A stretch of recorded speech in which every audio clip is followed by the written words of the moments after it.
ഈ ഷെഡ്യൂൾഡ് കാസ്റ്റിനെ സംബന്ധിക്കുന്ന ഒരു പട്ടിക ഉണ്ടായിരുന്നു. അത് ഞാൻ എങ്ങനെ വന്നു? 1935 ഗവൺമെന്റ് ഓഫ് ഇന്ത്യ ആക്ടിനെ തുടർന്ന് 1936 there was another act. ഒരു The Government of India Scheduled Caste Order 1936 എന്നാണ് അതിൻ്റെ പേര്. അതിൻ്റെ കോപ്പിയാണ്. കാരണം ഇതൊക്കെ ആവശ്യമുണ്ടെങ്കിൽ ഫോട്ടോസ് എടുത്ത് തരാം. ഫോട്ടോസ് തരേണ്ട കാശ് നിങ്ങൾ തന്നെ. The Government of India Scheduled Caste Order 1936 എന്നാണ് അതിൻ്റെ പേര്.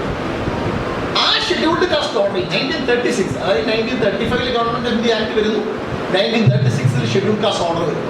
ഷെഡ്യൂൾഡ് കാസ്റ്റ് ഓർഡറിന്റെ പാരഗ്രാഫ് 3, അവിടെയും ഒരു പാരഗ്രാഫ് 3 ഉണ്ട്. ആ പാരഗ്രാഫ് 3 എന്താണ് പറയുന്നത്? അല്ലെങ്കിൽ കെ ബാലനെ പോലുള്ള ആളുകളൊക്കെ പറയുന്നത് പ്രധാനമായും ഇതാണ് പറയുന്നത്. എന്താണെന്ന് പറയുന്നത്? No Indian Christian shall be deemed to a member of scheduled caste. ഒരു ഇന്ത്യൻ ക്രിസ്ത്യാനിയും ഷെഡ്യൂൾഡ് കാസ്റ്റായി പരിഗണിക്കപ്പെടുന്നതല്ല. പറയുന്നത് നിങ്ങൾ മനസ്സിലാവുന്നില്ല. No Indian Christian shall be deemed to be scheduled caste. ഇവൻ 1936 ഓർഡറിലാണ്. നോ ഇന്ത്യൻ മുസ്ലിം എന്ന് പറയുന്നില്ല, നോ ഇന്ത്യൻ സിഖ് എന്ന് പറയുന്നില്ല, നോ ഇന്ത്യൻ ക്രിസ്ത്യൻ എന്ന് പറയുന്നില്ല, നോ ഇന്ത്യൻ ബുദ്ധിസ്റ്റ് എന്ന് പറയുന്നില്ല. No Indian Christian shall be deemed to a scheduled caste എന്ന് പറയുന്നു. അപ്പോൾ നമ്മുടെ അഡ്വക്കേറ്റ് കെ ബാലനെ പോലുള്ള ആളുകൾ പറയുന്നത് കണ്ടോ അന്നേ 1936 ഓർഡറിൽ തന്നെ ക്രിസ്ത്യാനികളെ ഒഴിവാക്കിയിരുന്നല്ലോ. ശരിയാണ്, വസ്തുതയാണ്. It is a fact. ആർക്കും വിഷമിക്കാനാവാത്ത ഫാക്ടാണ്. 1936 government of India act, government of India ആക്ടില്ല, 1936 ഈ ഓർഡർ ഷെഡ്യൂൾഡ് കാസ്റ്റ് ഓർഡറിൽ പട്ടികജാതി പദവിയിൽ നിന്ന് ക്രിസ്ത്യാനികളെ, ക്രിസ്തു മതവിശ്വാസികൾ, ഇന്ത്യൻ ക്രിസ്ത്യൻസ് എന്ന വാക്കാണ് അത് ഉപയോഗിച്ചിട്ടുള്ളത്. ഞാൻ ഇന്ത്യൻ ക്രിസ്ത്യൻ എന്താണെന്ന് അറിയാൻ വേണ്ടി 1935 ഗവൺമെന്റ് ഓഫ് ഇന്ത്യ ആക്ട് നോക്കി. ഗവൺമെന്റ് ഓഫ് ഇന്ത്യ ആക്ടിൽ ഇന്ത്യൻ ക്രിസ്ത്യാനികളെ നിർവചിച്ചു പോകുന്ന പ്രത്യേകം ഷെഡ്യൂൾഡ് കാസ്റ്റ് നിർവചിച്ചതിന്റെ തൊട്ടുമോളിൽ ഇന്ത്യൻ ക്രിസ്ത്യാനികൾ എന്താണെന്ന നിർവചനം 1935 ഗവൺമെന്റ് ഓഫ് ഇന്ത്യ ആക്ട് എന്താണ് പറയുന്നത്? Indian Christian means a person who professes any form of Christian religion and is not a European or an Anglo Indian അല്ലാത്ത, European അല്ലാത്ത ഏത് ക്രിസ്തീയ മതവിശ്വാസം പുലർത്തുന്ന ആളുകളെയാണ് ഇന്ത്യൻ ക്രിസ്ത്യാനികൾ എന്ന് വിളിക്കുന്നത് എന്നാണ് ഗവൺമെന്റ് ഓഫ് ഇന്ത്യ ആക്ട് പറയുന്നത്. എന്തുകൊണ്ടായിരിക്കാം? ഇനി നമ്മുടെ പ്രധാനപ്പെട്ട ചോദ്യം, എന്തുകൊണ്ടായിരിക്കാം ഇന്ത്യൻ ക്രിസ്ത്യാനികളെ പട്ടികജാതി പദവിയിൽ നിന്ന് 1936 ബ്രിട്ടീഷുകാർ ഒഴിവാക്കിയത്? എന്തുകൊണ്ടായിരിക്കാം പട്ടികജാതി പദവിയിൽ നിന്ന് 1936 ഗവൺമെന്റ് ഓഫ് ഇന്ത്യ ആക്ടും തുടർന്ന് 1936 ഷെഡ്യൂൾഡ് കാസ്റ്റ് ഓർഡറും ഇന്ത്യൻ ക്രിസ്ത്യാനികളെ ഒഴിവാക്കിയത് എന്തുകൊണ്ടായിരിക്കാം? അതറിയണമെങ്കിൽ കുറച്ചുകൂടെ പിന്നോക്കം പോകണം ചരിത്രം. ഞാൻ കുറച്ചുകൂടെ വിശദമായി നമ്മുടെ മോഡറേറ്റർ പറയുമെന്ന് ഞാൻ വിചാരിച്ചു. കാരണം അദ്ദേഹം ആ മേഖലയിലൊന്ന് സ്പർശിച്ചു പോയിരുന്നു. പക്ഷെ കൂടുതൽ വിശദാംശങ്ങളിലേക്ക് അദ്ദേഹം ഒരുപക്ഷെ സമയപരിമിതി കൊണ്ടാകാം, അദ്ദേഹം സ്വയം നിയന്ത്രിച്ചതാകാം. എന്തായാലും അദ്ദേഹം കുറച്ച് ആ മേഖലയിൽ വലിയ കാര്യമായി പോയില്ല എന്നാണ് എനിക്ക് തോന്നുന്നത്. അദ്ദേഹം പറഞ്ഞൊരു പ്രധാനപ്പെട്ട പോയിന്റ് എന്താണെന്ന് അദ്ദേഹം പറഞ്ഞത് നമ്മുടെ ഈ 10 മാനദണ്ഡങ്ങളെ സംബന്ധിച്ച് അദ്ദേഹം പറഞ്ഞു. സാറല്ലേ പറഞ്ഞു? സാറ് 10 മാനദണ്ഡങ്ങളെ കുറിച്ച് പറഞ്ഞു. ഈ 10 മാനദണ്ഡങ്ങൾ എവിടെ നിന്നാണ് വന്നത്? 1911 സെൻസസ് കമ്മീഷനുടെ ക്വസ്റ്റ്യനറിൽ നിന്നാണ്. 1881 ഇന്ത്യയിൽ ആദ്യമായി സെൻസസ് തുടങ്ങിയത്. കനേഷുമാരി കണക്കെടുപ്പ് തുടങ്ങിയത് 81 കണക്കെടുപ്പ് തുടങ്ങിയപ്പോൾ ഡിപ്രസ്ഡ് ക്ലാസ്സിനെ പ്രത്യേകം ക്ലാസിഫൈ ചെയ്യാൻ ഒരു ശ്രമമൊക്കെ നടത്തി. പക്ഷെ അതൊന്നും അത്ര ശാസ്ത്രീയമായിരുന്നില്ല. അങ്ങനെ 1911 വന്നപ്പോൾ സെൻസസ് കമ്മീഷൻ ഇതിനകത്ത് ചില പൊളിറ്റിക്സ് കളിക്കുന്നു. 1907 മുസ്ലിം ഡെലിഗേഷൻ ചെന്ന് ബ്രിട്ടീഷ് സെൻസസ് കമ്മീഷണറെ കണ്ടിട്ട് പറയുന്നുണ്ട്, ഈ ഐക്യജാതിക്കാരെ ഹിന്ദുക്കളുടെ കൂടെ നിങ്ങൾ പരിഗണിക്കുന്നത് എന്നൊരു ഡിമാൻഡ് മുസ്ലിങ്ങൾ വെക്കുന്നുണ്ട്. ഐക്യജാതിക്കാർ പറയുന്നുണ്ട്. അവർ പ്രത്യേകമാണ്. ഇത് നമ്മളുള്ള എണ്ണത്തിൻ്റെ കളിക്ക് വേണ്ടിയിട്ടാണ്, റെപ്രസെൻറ്റേഷൻ കൂടുതൽ കിട്ടാൻ വേണ്ടിയിട്ടാണ്. ഹിന്ദുക്കളുടെ എണ്ണം കൂടുതലാണെങ്കിൽ അവർക്ക് കൂടുതൽ റെപ്രസെൻറ്റേഷൻ കിട്ടും, അതെല്ലാം സവർണർ കൊണ്ടുപോകും.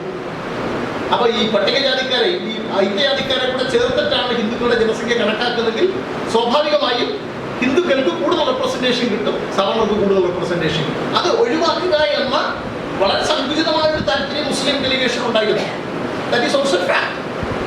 അവർ ചെന്ന് 1907 മെമ്മോറണ്ടം കൊടുത്തിട്ട് പറഞ്ഞു, ഈ ഐക്യജാതിക്കാരെ ഹിന്ദുക്കളുടെ കൂടെ എൻലിസ്റ്റ് ചെയ്യാൻ പാടില്ല, ഹിന്ദുക്കളായിട്ട് പരിഗണിക്കുന്നത് തെറ്റാണ് എന്ന് പറഞ്ഞു. ഐക്യജാതിക്കാരും ആ നിലയിലുള്ള ഡിമാൻഡുകൾ മുന്നോട്ട് വെച്ചു.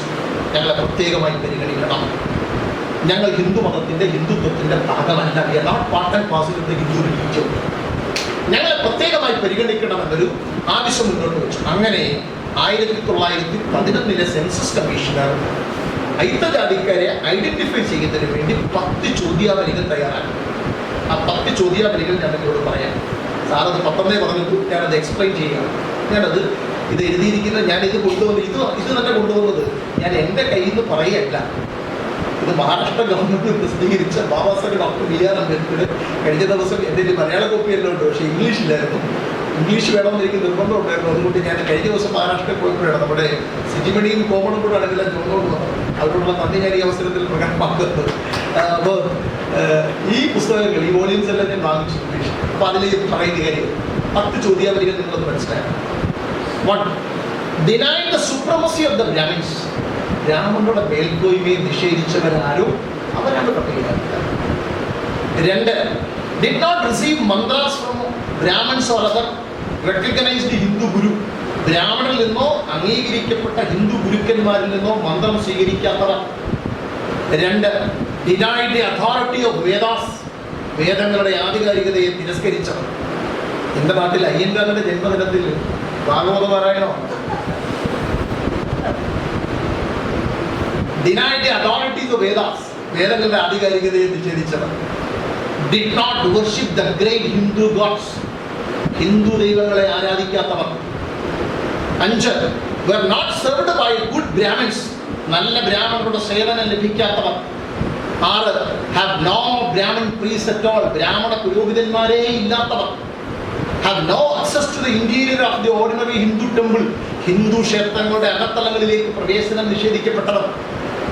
Cause pollution. അയിത്തത്തിന് കാരണമാകുന്നവർ. Bury their dead. എങ്ങനെയാണ് മരിച്ചവരെ കുഴിച്ചിടുന്നവർ, ദഹിപ്പിക്കുന്നവരല്ല, മരിച്ചവരെ കുഴിച്ചിടുന്നവർ. 10. അത് വളരെ രസകരമാണെന്ന് എനിക്ക് തോന്നുന്നു. Eat beef and do not revere the cow. പശുവിനെ ബഹുമാനിക്കാത്തവർ, പശുമാംസം ഭക്ഷിക്കുന്നവർ. ഇപ്പോൾ ഒന്ന് ആലോചിച്ചു നോക്കി. 1911 അൺടച്ചബിൾസിനെ ഐഡന്റിഫൈ ചെയ്യാൻ വേണ്ടി, ഗ്രാമങ്ങളിൽ ഐഡന്റിഫൈ ചെയ്യാൻ വേണ്ടി 1911 സെൻസസ് കമ്മീഷൻ കണ്ടെത്തിയ ചോദ്യാവലിയാണ്. ഇതിനെതിരെ വേണമെങ്കിൽ RSSകാരന് പറയാം, വിശ്വഹിന്ദു പരിഷത്തുകാരന് പറയാം, ഇത് ഈ ബ്രിട്ടീഷ് ക്രിസ്ത്യാനികൾ നമ്മളെ തല്ലിക്കാൻ വേണ്ടി ഉണ്ടാക്കിയതാണെന്ന് പറയാം. പക്ഷേ യാഥാർത്ഥ്യം അതല്ലല്ലോ, ഇതൊരു വസ്തുതയാണല്ലോ. This is a fact. അതാണ് ഇന്ന് നിലനിൽക്കുന്നത്. ഇതാണ് നിങ്ങൾ മനസ്സിലാക്കുക. Who is a schedule caste? 1911 census commission 10 ചോദ്യാവലിയാണ്. And that is published again and again by Baba Saheb doctor Ambedkar. മറ്റൊന്നുമില്ല, ഞാൻ ആരെയല്ല ആശ്രയിക്കുന്നത്. ഇനിക്കുള്ള മാധവൻ സാർ പറഞ്ഞതുപോലെ നമ്മുടെ ദൈവമാണ് അംബേദ്കർ. അതുകൊണ്ട് തന്നെ അംബേദ്കറെ നോട്ട് മിസ്കോട്ട് അംബേദ്കറെ മിസ്കോട്ട് ചെയ്യാൻ ഞങ്ങൾ ആരെയും അനുവദിക്കുന്നില്ല. എസ്പെഷ്യലി ഞങ്ങളുടെ മൂവ്മെന്റിന്റെ പേര് തന്നെ ഭീം മിഷൻ എന്നാണ്. അതുകൊണ്ട് തന്നെ we will never allow anybody to misquote Ambedkar. അംബേദ്കറെ മിസ്കോട്ട് ചെയ്യാൻ നമ്മൾ ആരെയും അനുവദിക്കുന്നില്ല. ഇത് വോളിയം 5 ആണ്.